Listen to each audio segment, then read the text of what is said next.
பர்திமேயு சுவிசேஷ ஊழியங்கள் வழங்கும் நற்செய்தி நேரம். தேவ செய்தி பாஸ்டர் ஆர். அகஸ்டின். இந்த நாளில் உங்களோடு நான் பேசி வருகிறேன். கடன். இன்றைக்கு அநேகர் கேட்குற கேள்வி, ஆண்டவர் அறிஞ்சவங்களுக்கு ஏன்யா இவ்வளவு கடன் பாரம் இருக்குது? ஆண்டவர் என்ன கடன் வாங்கவா சொன்னார்? கடன் வாங்குன்னு சொன்னாரா? நீ கடன் வாங்காதேன்னு தான் சொல்லியிருக்கார். உன் கைகளின் பிரயாசத்தை நீ சாப்பிடணும்னு தான் சொல்லியிருக்கார்.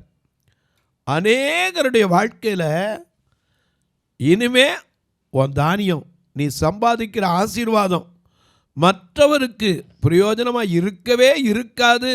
உன் சத்துருக்களுக்கு கூட ஆகாரமாக கொடுக்க மாட்டேன்னு தம்முடைய வல்லமையுள்ள புயத்தில் ஆணையிட்டு தான் சொல்லியிருக்கார். ஆனால் இன்றைக்கு அநேகருக்கு கடன் ஏன் ஐயா வருகிறது? கடன் பாரத்தில் இன்றைக்கி அநேகர் தவிக்கிறோமே, அதற்கு காரணம் என்ன? ஆண்டவருடைய வார்த்தைக்கு கீழ்ப்படியில் பயந்து நடக்கல, அதுதான் பிரச்சனை, வேறு ஒன்றும் கிடையாது. ஆனால் சில காரியத்தில் நம்ம கடன் படணும்னு வேதம் சொல்லியிருக்கு. உங்கள் வேதாகமத்தை எங்கே இருந்தாலும் தயவு செய்து நாம் கடன் படக்கூடாது. இப்போ 3 செய்தி உங்களுக்கு சொன்னேன் கடனை குறித்து.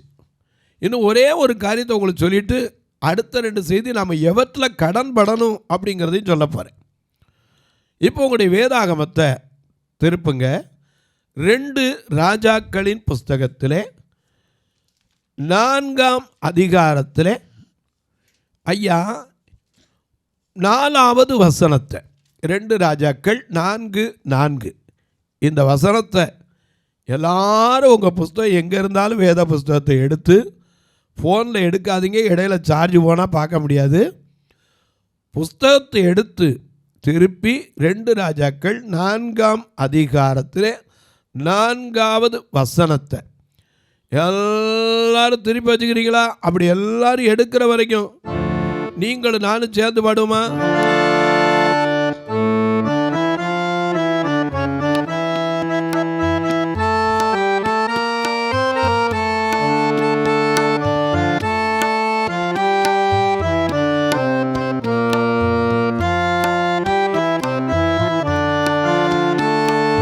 தருகிறார் ஓடிவா, இயேசு தருகிறார் ஓடிவா, இயேசு தருகிறார் ஓடிவா, இயேசு தருகிறார் ஓடிவா. நல்வழி நல்வழி நில்வது உலகில் யார்? இயேசு தருகிறார் ஓடிவா, இயேசு தருகிறார் ஓடிவா.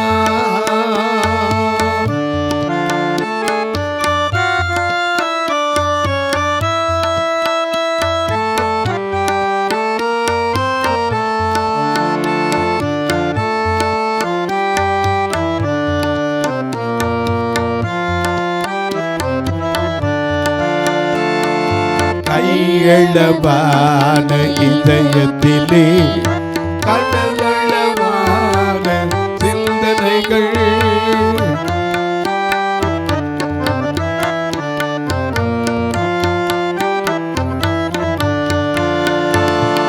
கையளவான இதயத்திலே கடலளவான சிந்தனைகள், விளையறியாத குழப்பங்களா, விளையறியாத குழப்பங்களா, விடுதலை காண சம்மதமா, விளையறியாத குழப்பங்களா, விடுதலை காண சம்மதமா, விடுதலை காண சம்மதமா.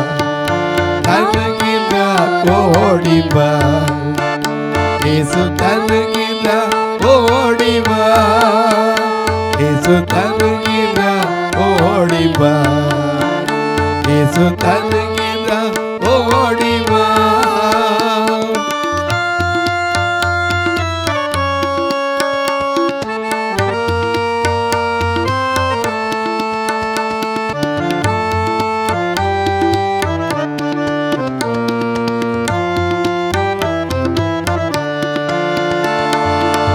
உனக்காய் பூமிக்கு வந்தவரா, உனக்காய் ஜீவன் தந்தவரா, உனக்காய் பூமிக்கு வந்தவரா, உனக்காய் ஜீவன் தந்தவரா, உயிரோடு எழுந்து ஜீவிக்கிறார், உயிரோடு எழுந்து ஜீவிக்கிறார், உன்னையும் இயேசு நேசிக்கிறார், உயிரோடு எழுந்து ஜீவிக்கிறார், உன்னையும் இயேசு நேசிக்கிறார், உன்னையும் இயேசு நேசிக்கிறார், தருகிறார் ஓடிவா, இயேசு தருகிறார் ஓடிவா, இயேசு தருகிறார் ஓடிவா, இயேசு தருகிறார்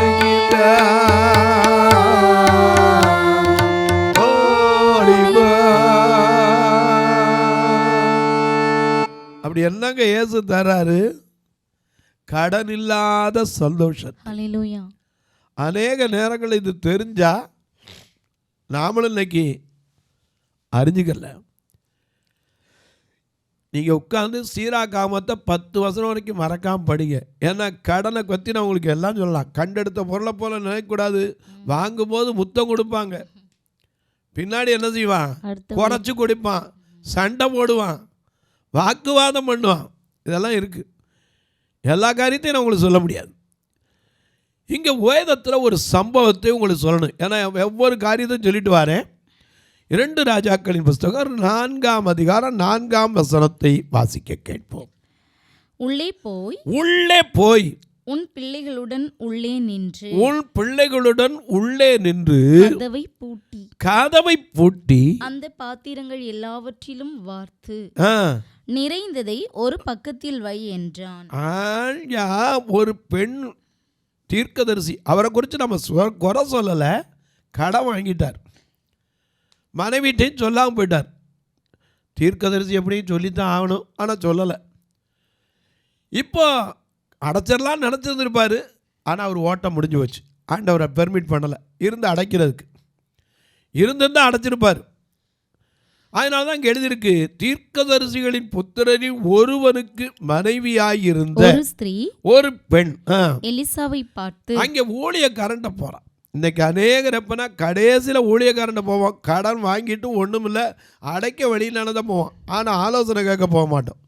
இந்த பெண் அப்படிப்பட்டவில்லை. நிறைஞ்ச பாத்திரத்தை வச்சுட்டு கூட அவர்கிட்ட தான் போய் யோசனை கேட்டான். 7ஆம் வசனத்தை பாருங்க. அவள் போய் தேவனுடைய மனுஷனுக்கு அதை அறிவித்தாள். என்ன அறிவித்தா?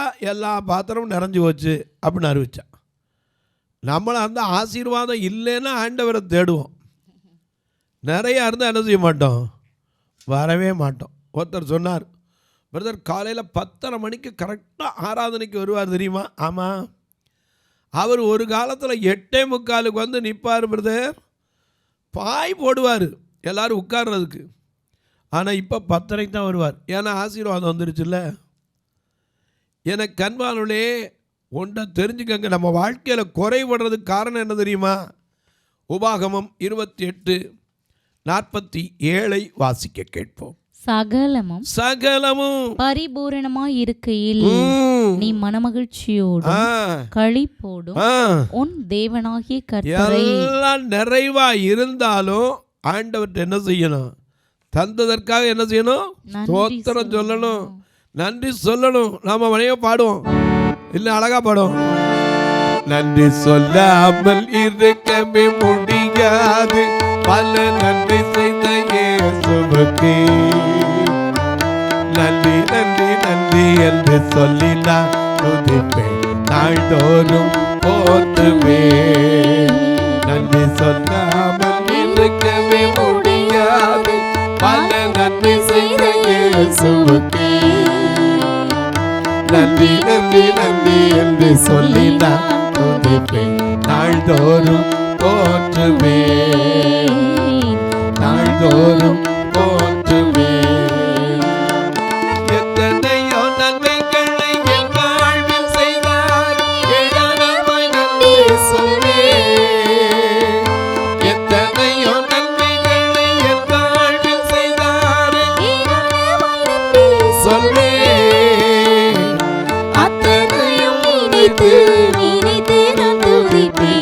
ஆண்டவரை போற்றுவேன்.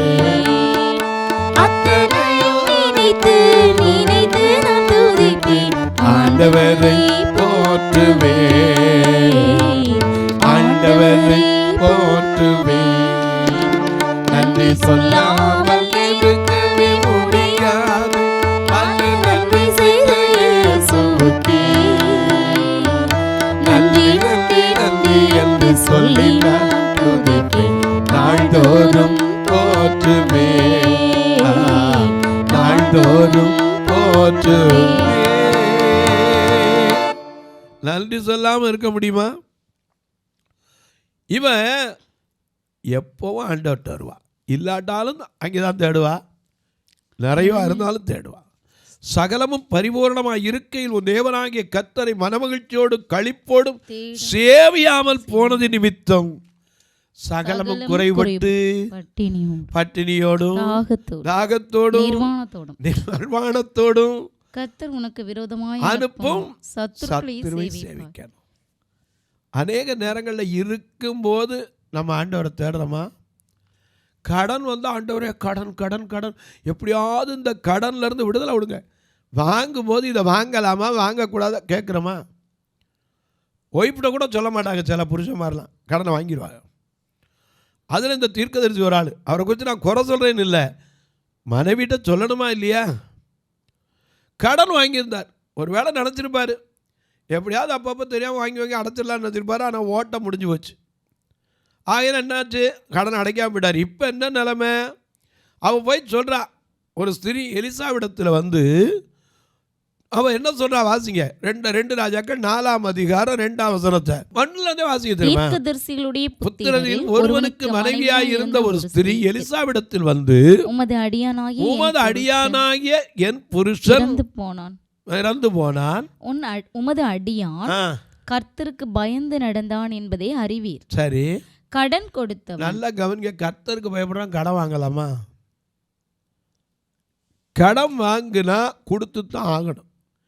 ஏன்னா வேதம் சொல்லுது அழகா, சீராக்கி ஞானத்தில் சொல்லுது, கண்டெடுத்த பொருளை போல கடனை என்ன செய்யக்கூடாது, நினைக்க கூடாது. குறித்த காலத்தில் அது என்ன செய்யணும், கொடுக்கணும். அது மட்டும் இல்லை, கடன் வாங்கும் போது அவரை போய் புகழ்றது, உங்களை போல உண்டாங்கிறது, அதை எப்பவும் என்ன செய்யணும், காப்பாற்றி வச்சுக்கணும். அது மாதிரி வாங்கினதே எப்படி வாங்குறோமோ அது மாதிரி கொடுக்கவும் தெரியணும். அடைக்க நிர்வாகமில்லட போன செய்தியில் உங்களுக்கு சொன்னேன், ஒரு காசு அடைச்சி தீர்ற வரைக்கும் வாதிக்கிறவ கையில் ஒப்படைக்கணும். அது சிறைச்சாலையில் கிடக்கணும். எனக்கு அன்பாருளே நல்ல கவனிங்க. இவ சொல்கிறா, உமது அடியானாகி என் புருஷன் தேவனுக்கு பயந்தவன். உண்மைதான். ஆனால் தேவனுக்கு பயந்தவன் கடன் வாங்கலாமா? நீங்கள் கேட்பீங்க, பிரதர் ஏதாவது பிரச்சனை வந்தால் என்ன செய்யறது? தேவை இருந்தால் கண்டிப்பாக கடன் வாங்குங்க, கொடுக்கணுங்கிற எண்ணம் வேணும். தேவைக்கு அதிகமாக கிடைக்கிறதுங்க வாங்கி போட்டுட்டு நான் கடனில் விழுந்துட்டேன் என்ன பிரச்சனை? ஒரு சமயத்தில் ஒருத்தர் வெளிநாட்டுக்கு போயிருந்தார். போய் 4 வருஷம் ஆச்சு. அந்த அம்மா கூப்பிட்டு சொன்னாங்க, பிரதர் என் புருஷன் வெளிநாட்டுக்கு போயிருக்கார், 4 வருஷமாக சம்பாதிக்கிறார் பிரதர், என்ன செய்யறது, இன்னும் என் கஷ்டம் தீரலைன்னு. என்னம்மா அப்படி கஷ்டம்னு? ஒன்றும் இல்லை பிரதர், அவர் இருக்கும்போது 6 கிரெடிட் கார்டு வச்சுருந்தார், 6 கார்டுலேயும் வாங்கின கடை இப்போ வரைக்கும் கொஞ்சம் கொஞ்சமாக கட்டிக்கிட்டு இருக்கோம். நான் எனக்கு அன்பானவர்களே, அநேக நேரங்களில் நம்ம கடன் வாங்கணுமா வாங்கக்கூடாது. சிலர் கல்யாணத்துக்கு கடன் வாங்குறேன், நான் தப்புன்னு சொல்ல மாட்டேன். ஆனால் கோட்டுக்காக கடன் வாங்குவான். கல்யாணத்துக்கு கோட்டு 50,000த்துக்கு எடுப்பான். அந்த ஒரு நாள் போட்டு அது எங்கே தொங்கும்? பீரோவில் தொங்கும், ஹேங்கரில். என்ன பிரயோஜனம்?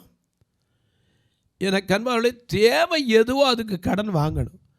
தேவையில்லாமல் கடனை வாங்கிட்டு நம்ம அவதிப்படக்கூடாது. கடைசி வரைக்கும் நிம்மதி இல்லாமல் சாப்பிடாம பயந்து பயந்து ஓடக்கூடாது. ஏன்னா கடன் அதிகமாகிடுச்சுன்னா நம்ம படுக்கிற பாயக்கூட எடுத்துக்கொள்ள வேண்டிய நிலை வரும். அநேக நேரங்களில் இந்த பாருங்க, இவளுக்கு 2 பிள்ளை இருக்குது, ஆம்பளை பிள்ளை ஜெயஜீவியம். வெளிப்படுத்தல் 12:5 படி ஆண் பிள்ளை சிங்காசனத்துக்கு போக வேண்டியது. ஆனால் இங்கே என்ன வச்சுட்டான், அது அடியானாகிய என் புருஷன் தேவனுக்கு பயந்தவன். ஆனால் இப்போ கடன் கொடுத்தவன் என்ன செஞ்சுட்டான், 2 பிள்ளைகளையும் அடிமை கொள்ள வந்து விட்டான். உடனே ஊழியக்காரன், இந்தா நான் உனக்கா கையெழுத்து கடன் வாங்கி தரேன் நான் கொடுப்பாரு? அவர் ஒரே கேள்வி தான் கேட்டார். என்ன கேள்வி கேட்டார்? நான் உனக்கு என்ன செய்கிறேன், உங்ககிட்ட என்ன இருக்குது? 2 கேள்வி கேட்டார். அவர்கிட்ட இருந்தது என்ன? ஒரு கொஞ்சம் எண்ணெய், ஒரு பாத்திரத்தில். எண்ணெய் என்றால் அபிஷேகத்தை குறிக்கிறது. அபிஷேகம் நுகங்களை முறிக்கும். நாம் கூட பாடுறோம் இல்லையா, நுகங்களை முறித்து விட்டே, கட்டுகளை அறுத்து விட்டே, நுகங்களை முறித்து விட்டே, கட்டுகளை அறுத்து விட்டே, இனிமே அடிமை ஆவதில்லை, இனியும் அடிமை ஆவதில்லை, எனக்கே ஊழியம் செய்திடுவார், எனக்கே ஊழியம் செய்திடுவார். என் மகனே நீ மேலோடு வா, என் மகனே நீ மேலோடு வா, பூத்து குலுங்கிடுவா, காய்த்து கனி தருவா, பூத்து குலுங்கிடுவா, காய்த்து கனி தருவா, இந்த பூமியெல்லாம் நிரப்பிடுவா, இந்த பூமியெல்லாம் நிரப்பிடுவா. என் மகனே நீ மேலோடு வா, என் மகளே நீ மேலோடு வா.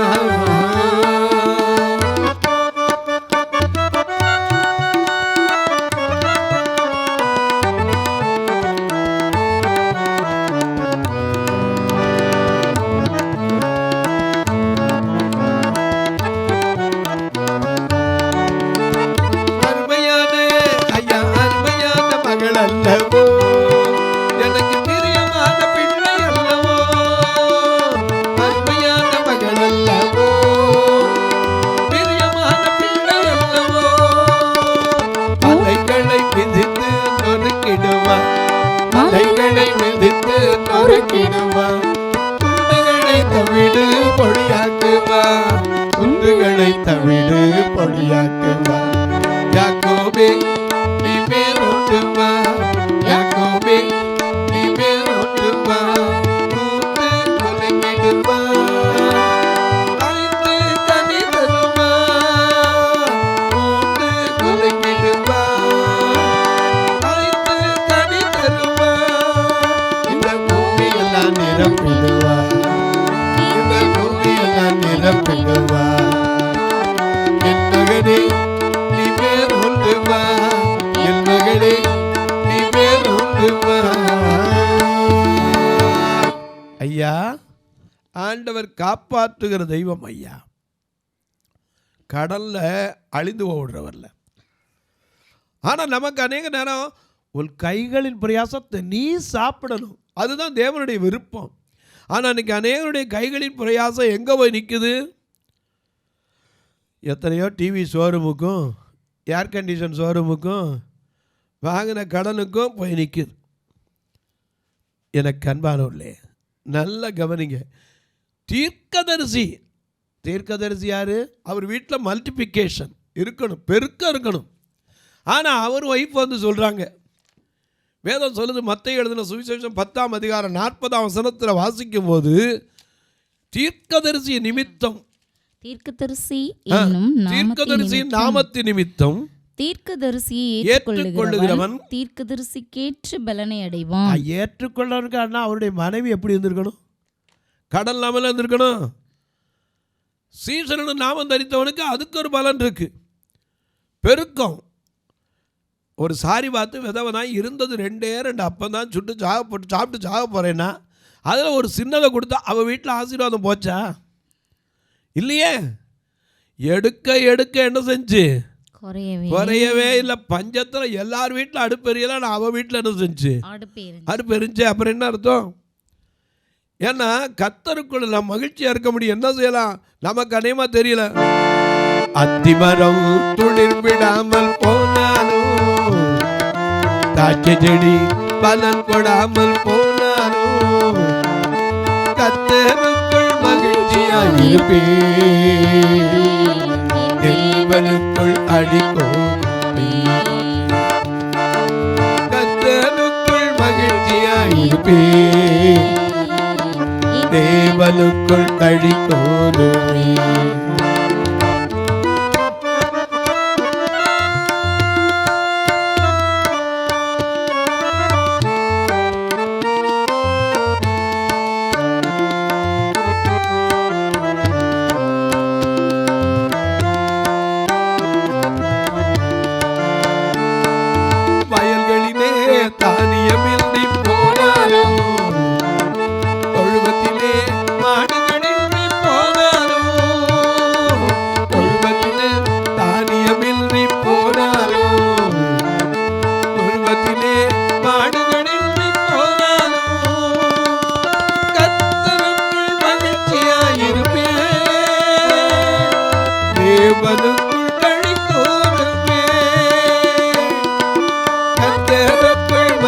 மகிழ்ச்சியாயிருப்பே தேவனுக்குள் களிகூருவே.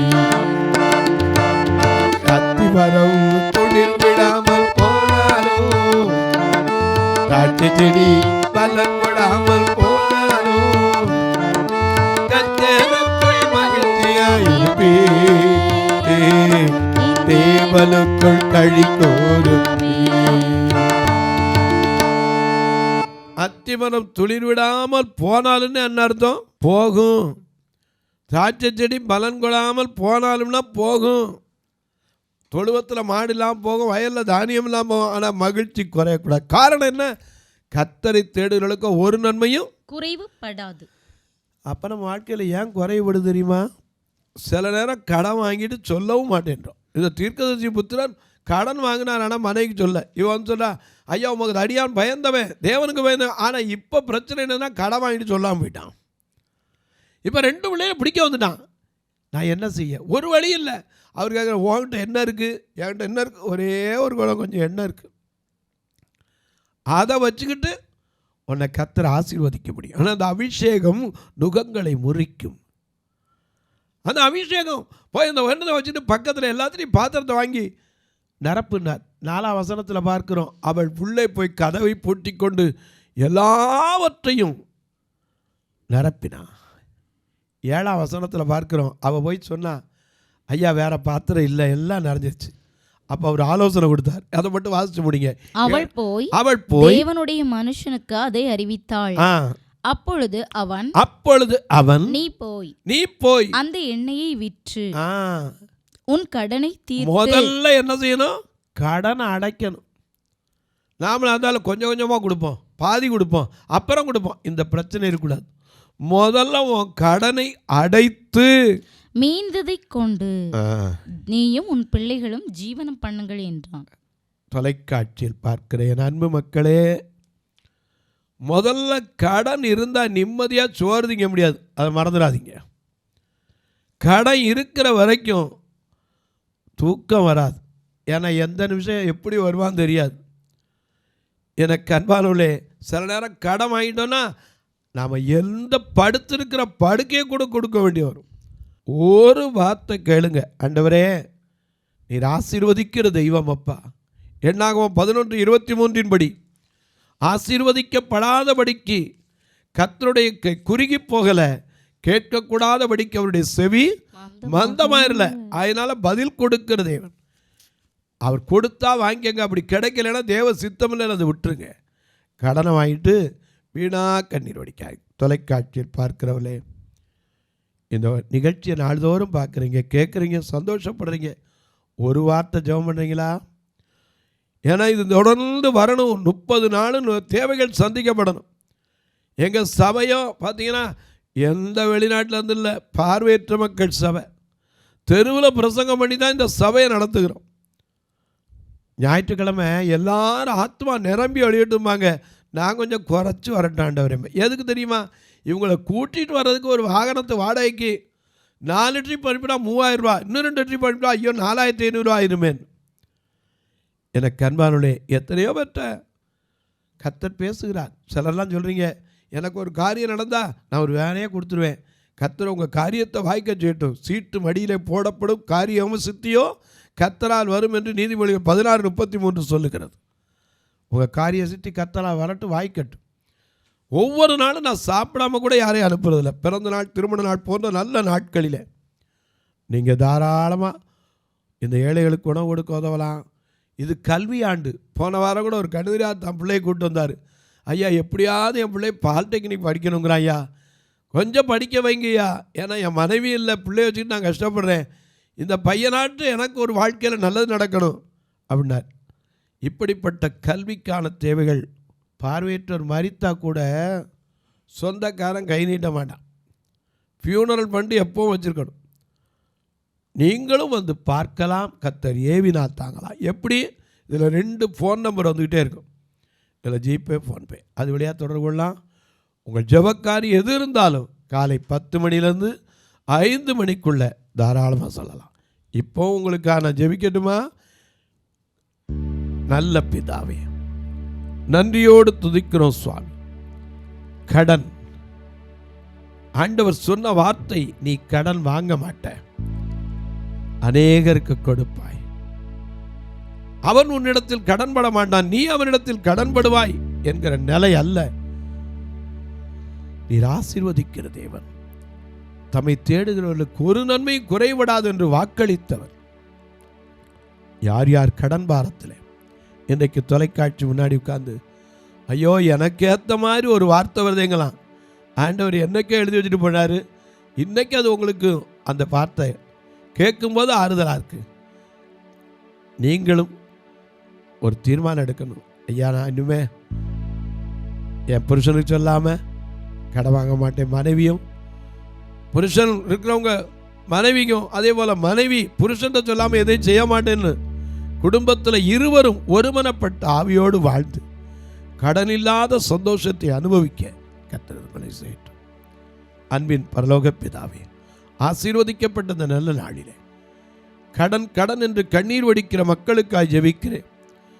தொழில் இருந்தும் ஆசீர்வாதம் இல்லையே என்று தவிக்கிற மக்களுக்காய் ஜெபிக்கிறேன். ஆண்டவர் 6ஆம் மாதம் அன்றைக்கு வெறுமையாய் கிடந்த கற்சாடி எல்லோருடைய கண்களுக்கு ஆச்சரியமாய் மாறினது போல ஒவ்வொரு குடும்பத்திலும் அற்புதம் நடக்கட்டும், அதிசயம் நடக்கட்டும், ஆசீர்வாதம் பெருகட்டும். வானத்திற்கும் பூமிக்கும் சகல அதிகாரம் கொண்ட இயேசு கிறிஸ்துவின் ஈடு இணையற்ற வல்லமையுள்ள நாமத்தில் ஜெபிக்கிறேன் நல்ல பிதாவே, ஆமென். சபை ஆராதனை ஞாயிறு காலை 10 மணி முதல் 12 மணி வரை. இடம் பர்திமேயு சுவிசேஷ ஆலயம், அன்னை சத்யா நகர், இளமனூர் அஞ்சல், சக்கிமங்கலம் வழி, மதுரை மாவட்டம். பின்கோட் 625201 மற்றும் பர்திமேயு சுவிசேஷ ஜெப வீடு, flat number 107, Eden garden, Muthur, Tirunelveli. Pincode 627011. சிறப்பு உபவாச கூட்டம் ஒவ்வொரு மாதமும் 2வது சனிக்கிழமை காலை 10 மணி முதல் 1 மணி வரை நாகர்கோவில் YMCA ஹாலில் வைத்து நடைபெறுகிறது. மற்றும் ஒவ்வொரு மாதமும் 4வது சனிக்கிழமை காலை 10 மணி முதல் 1 மணி வரை திருநெல்வேலி புதிய பேருந்து நிலையம் அருகில் உள்ள கிரேஸ் ஹாலில் வைத்து நடைபெறுகிறது. எங்கள் எல்லா ஆராதனைகளிலும் கலந்து கொண்டு தேவனை மகிமைப்படுத்த அன்பாய் அழைக்கிறோம். உங்கள் உதாரத்துவமான காணிக்கைகளினால் இவ்வூழியத்தை தாங்க விரும்பினால் R Augustine, account number 5021364331, IFSC code IDIB 000B066, Indian bank, BP Kulam, Madurai. GPay number 9842181917, BGM ministries மற்றும் 9442559772, பிளைண்ட் மினிஸ்ட்ரீஸ் அகஸ்டின். உங்கள் தொடர்புக்கு பாஸ்டர் ஆர் அகஸ்டின், பர்திமேயு சுவிசேஷ ஊழியங்கள், நாகமலை, புதுக்கோட்டை, மதுரை 625019. தொலைபேசி எண்கள் 9842181917 மற்றும் 9442559772. கர்த்தர் தாமே உங்களை ஆசீர்வதிப்பாராக.